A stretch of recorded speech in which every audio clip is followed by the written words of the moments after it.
4 باتیں میں جلدی آپ کی خدمت بیان کروں. دیکھیں قرآن کریم کی آیتیں کیا ہیں. آیت یہ کہتی ہے کہ قُل لَا أَسْأَلُكُمْ عَلَيْهِ أَجْرًا إِلَّا الْمَوَدَّةَ فِي الْقُرْبَى. یہ آیتیں ہمارے بچے کو یاد ہے. لیکن کمال کی بات یہ ہے کہ اس طرح سے اگر آپ نے آیت پیش کر دی اور ہمارے بچوں کے ذہنوں میں اتاری تو آیت اچھے طریقے سے بچوں کو سمجھ میں نہیں آئے گی. اس لیے قرآن کی کچھ اور آیتیں بھی میں آپ کے سامنے رکھنا چاہتا ہوں. انشاءاللہ کوشش کیجئے گا کہ ان آیتوں کے ساتھ اپنے بچوں کو یہ تعلیم دیں. سورہ شعراء کے اندر 5 مقامات پر انبیاء کرام کا جملہ ملتا ہے. حضرت نوح علیہ السلام کا جملہ ہے, حضرت ہود علیہ السلام کا, حضرت لوط علیہ السلام کا, حضرت صالح علیہ السلام کا, حضرت شعیب علیہ السلام کا. 5 انبیاء نے قرآن میں یہ ارشاد فرمایا ما اسألکم علیہ من اجر ان اجری الا علی رب العالمین. اپنی قوم کو مخاطب ہو کر کہا ہے تمام انبیاء نے, یہ بڑے بڑے انبیاء نے کہا اپنی قوم کو مخاطب ہونے کے بعد. حضرت نوح علیہ السلام نے 950 سال تبلیغ کی. 950 سال اگر تبلیغ کرنے کا مقصد انسان سمجھنا چاہتا ہو تو 1 سال اپنے معاشرے کے اندر اگر تبلیغ کرے پھر 950 سال سمجھ میں آئے گا. 950 سال کیسے کہا جاتا ہے؟ 950 سال کی تبلیغ کے بعد حضرت نوح علیہ السلام بھی کہتے ہیں ما اسألکم علیہ من اجر, مجھے تم سے کوئی اجر نہیں چاہیے. توجہ, مجھے تم سے کوئی اجر نہیں چاہیے. ان اجری الا علی رب العالمین, میرا اجر دینے والی ذات صرف رب العالمین کی ذات ہے. حضرت نوح علیہ السلام کا یہی جملہ ہے ما اسألکم علیہ من اجر ان اجری الا علی رب العالمین. اور یہ آیتیں 5 مقامات پر بعین ہی الفاظ کے ساتھ تکرار ہوئی ہے.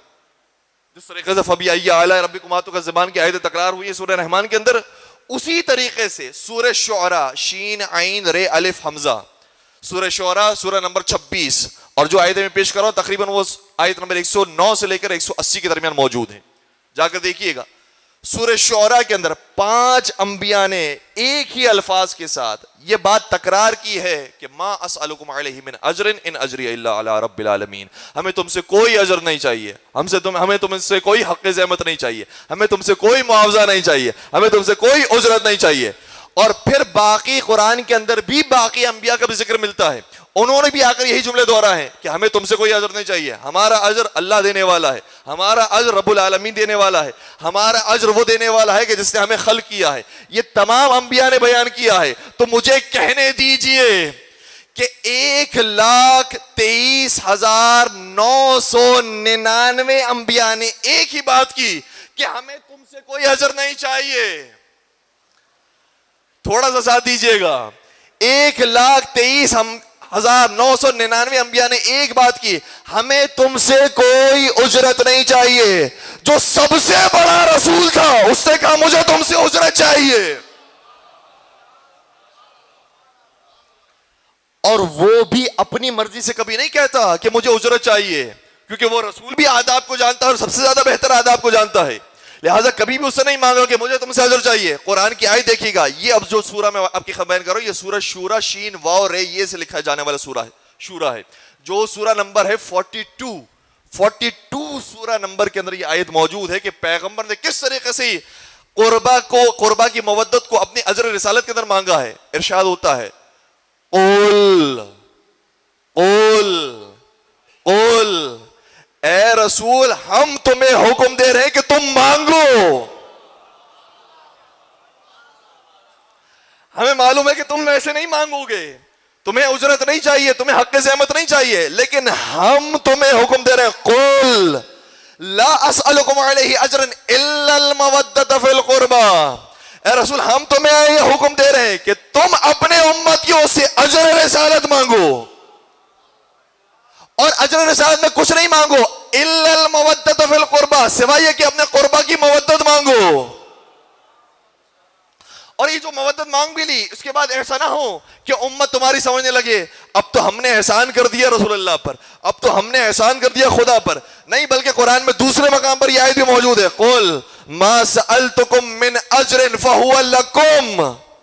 جو اجرت ہم تم سے مانگ رہے ہیں وہ اپنے لیے نہیں مانگ رہے, لکم وہ بھی تمہارے لیے ہی مانگ رہے ہیں,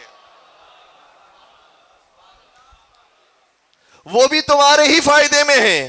اگر تم قربا کی مودت اختیار کرنا لگو گے تو تم رسول سے بھی قریب ہو جاؤ گے, خدا سے بھی قریب ہو جاؤ گے. کوئی یہ قربا کی مودت اختیار کر کے یہ نہ سمجھے کہ میں نے رسول اللہ پر احسان کر دیا، میں نے خدا پر احسان کر دیا. یہ بالکل اسی طریقے سے انسان نماز پڑھتا ہے تو خدا پر احسان نہیں کرتا، روزہ رکھتا ہے تو خدا پر احسان نہیں کرتا، حج پر جاتا ہے تو خدا پر احسان نہیں کرتا، زکوٰۃ نکالتا ہے تو خدا پر احسان نہیں کرتا ہے، جہاد پر جاتا ہے تو خدا پر احسان نہیں کرتا ہے. جس طریقے سے دنیا کے ہر عمل کے اندر تم خدا پر کوئی احسان نہیں کرتے، اگر تم مجلس حسین میں آتے ہو تو نہ رسول پر کوئی احسان کرتے ہو نہ خدا پر احسان کرتے ہو، تم اپنے ہی بہتری کے لیے مجلس حسین میں آتے ہو.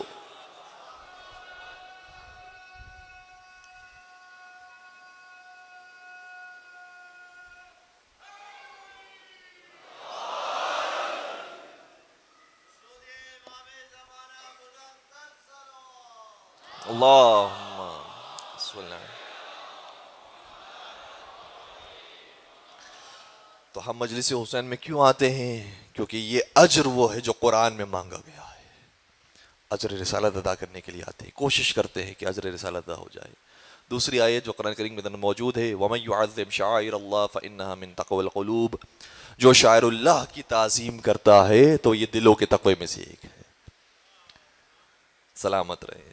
اور مومنین کو حکم یہ دیا گیا ہے کہ وہ تقوی اختیار کریں. ان اکرمکم عند اللہ اتقاکم، تم میں سے سب سے محترم وہ ہے جو سب سے زیادہ متقی ہے. تقوی کیسے حاصل ہوگا؟ شاعر اللہ کی تعظیم کریں گے تو تقوی حاصل ہوگا. شاعر اللہ میں سے کون کون ہیں؟ کیا قرآن نے نام بتائے ہیں کہ مجلس حسین شاعر اللہ میں سے ہے؟ علم پاک شاعر اللہ میں سے قرآن نے نام بیان کیے؟ جی ہاں بیان کیے ہیں. کہاں بیان کیا؟ سورہ حج دیکھیے، سورہ حج کے اندر یہ آواز دی. 2 مقامات پر آیتیں موجود ہیں کہ جس کے اندر مثالیں دی ہیں کہ شاعر اللہ میں سے کون کون سی چیز شامل ہیں. پہلی مثال، ان الصفا والمروہ من شاعر اللہ، صفا اور مروہ کی پہاڑیاں یہ شاعر اللہ میں سے ہے. میں کہوں گا اے اللہ ان کے اندر، ان پہاڑیوں کے اندر کیا کمال کی بات ہے، کیا خصوصیت ان کے اندر؟ K2 کا پہاڑ اس سے زیادہ بڑا ہے، اسے شاعر اللہ بناتے ہیں، وہ بہت بڑی نشانی ہے. ماؤنٹ ایوریسٹ کا پہاڑ یہ بہت بڑا پہاڑ ہے، اسے اللہ کی اپنی نشانی بنا دے. کیوں اسے نشانی نہیں بنایا؟ کیا اس لیے کیونکہ صفا اور مروہ کی شان یہ ہے، یہاں پر ایک ماں اپنے بیٹے اور حجت خدا کے لیے دوڑی ہے. اور کیوں دوڑی ہے؟ تاکہ اس کی پیاس بجھا دے. جب ایک ماں اپنے زمانے کی حجت کی پیاس بجھانے کے لیے ایک مقام پر دوڑے تو وہ مقام خدا قرآن میں شاعر اللہ بنا دیتا ہے. تو وہ حضرت عباس جو خیمہ گاہ سے نہر فرات تک بار بار دوڑے تاکہ اپنے زمانے کی حجت کی پیاس بجھا دے، کیا وہ کربلا کی سرزمین خاک شفا کیا شاعر اللہ میں سے نہیں ہوگی؟ شاعر اللہ میں سے نہیں ہوگی. کربلا کی سرزمین بھی شاعر اللہ میں سے. اور پھر ایک اور مثال بھی قرآن کریم نے دی ہے. میں بات تھوڑا تیز سے بیان کر رہا ہوں تاکہ ہم اصل مقصد تک پہنچ سکیں، اور میں دیکھ رہا ہوں کہ دامن وقت میں گنجائش کم سے کم تر ہوتی جا رہی ہے. ایک اور مثال قرآن کریم نے دی، وَالْبُدْنَ جَعَلْنَاهَا لَكُم مِّن شَعَائِرِ اللَّهِ، اور وہ اونٹ جو حاجی اپنے ساتھ لے کر جاتے ہیں تاکہ ان کو قربانی کریں، اور ان اونٹوں کے اوپر ایک خاص علامت لگایا کرتے تھے تاکہ محسوس ہو جائے کہ جو سواریوں کے اونٹ ہے وہ اور ہیں، جو قربانی کا اونٹ ہے وہ اور ہے. میں کہوں گا یہاں پر ہمیں ایک اور تعظیم بھی پتہ چلی. اس زمانے کے حاجی بھی سارے جانوروں کو برابر نہیں رکھتے تھے. ہم بھی اپنے دور کے جانوروں کو برابر نہیں رکھتے. باقی سارے جانور وہ ہیں جو سوار ہونے کے قابل ہیں. ذوالجناح کا مقام اور ہے.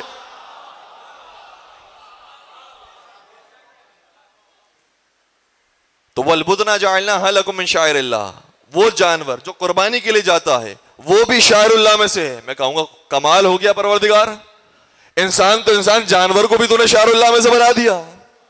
شاید خدا کی طرف سے آواز آئے گی، یہ ہمارا طریقہ ہے، جب ہم بات سمجھاتے ہیں تو بہت چھوٹی مثالیں دیتے ہیں.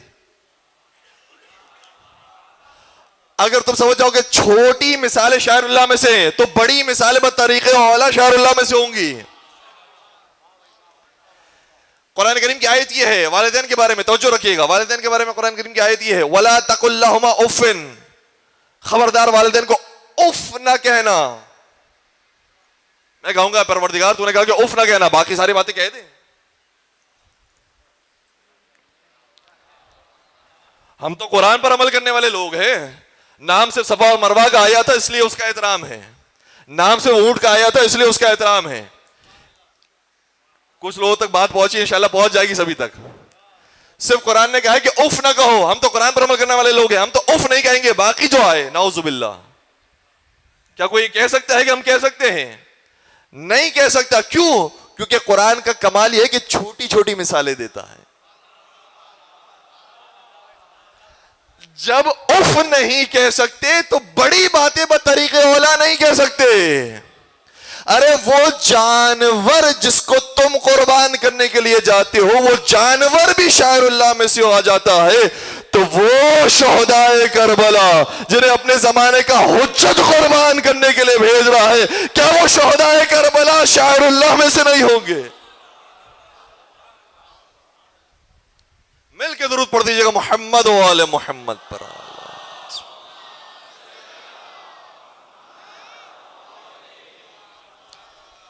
تو قرآن نے خود بیان کیا ہے یہ شاعر اللہ ہیں. سمجھ جاؤ، یہ چھوٹی چھوٹی مثالیں ہم اس کو بھی شاعر اللہ میں سے شمار کرتے ہیں، تو بڑی بڑی مثالیں بطریقہ والا شاعر اللہ میں سے.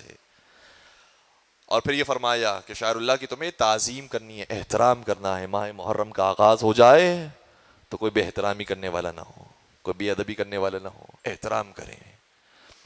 ایک اور آیت قرآن کریم کے اندر آئی ہے. یہ ہم کیوں واقعہ کربلا بیان کرتے ہیں، کیوں محرم کی مجالس کو برپا کرتے ہیں؟ ایک اور آیت قرآن کریم کے اندر موجود ہے. وَكُلًّا نَقُصُّ عَلَيْكَ مِنْ أَنْبَاءِ الرُّسُلِ مَا نُثَبِّتُ بِهِ فُؤَادَكَ. اے رسول، ہم آپ کو جو پرانے انبیاء کے واقعات سنا رہے ہیں وہ اس لیے سنا رہے ہیں تاکہ آپ کا حوصلہ بڑھ جائے. پیغمبر کو مخاطب کر کے کہا جا رہا ہے. البتہ پیغمبر مخاطب نہیں ہے، پیغمبر کے ذریعے ہمیں ہی یہ پیغام دیا جا رہا ہے. ورنہ وہ رسول کہ جس سے 23 برس کی تبلیغ کی ہے، اور طائف کے اگر پتھر کا ہے، مکے کے اندر اگر جھاڑیاں بچھائی گئی ہیں، کانٹے بچھائے گئے ہیں، اور اس کے اندر اگر ان کی کیفیت ہو جائے تو پھر وہ بڑا رسول کہاں سے ہوا؟ وہ رسول کے جس سے 950 سال تبلیغ کی، اس کے باوجود بھی کبھی اف تک نہیں کہا، پھر تو وہ بڑا رسول ہو گیا.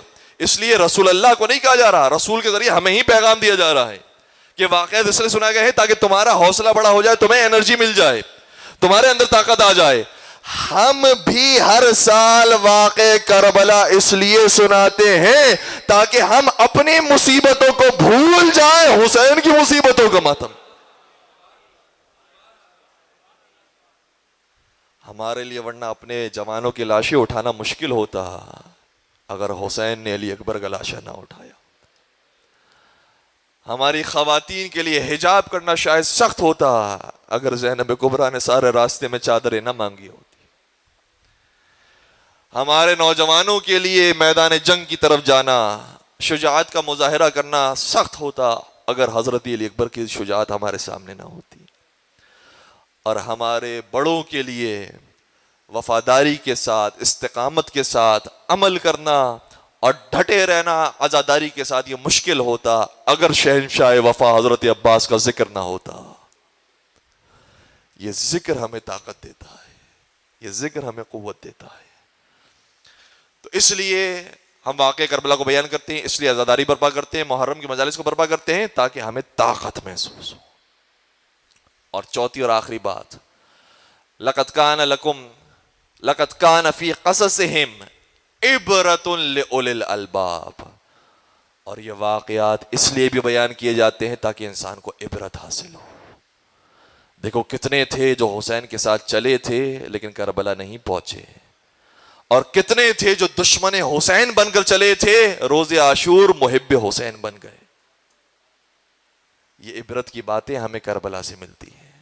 تو اس لیے ہم کربلا کو یاد کرتے ہیں، اس لیے ہم کربلا کو مناتے ہیں تاکہ ہمیں عبرت حاصل ہو، ہمیں طاقت حاصل ہو. اور پھر مصائب امام حسین پر ہونا کتنے اجر و ثواب کا باعث ہے.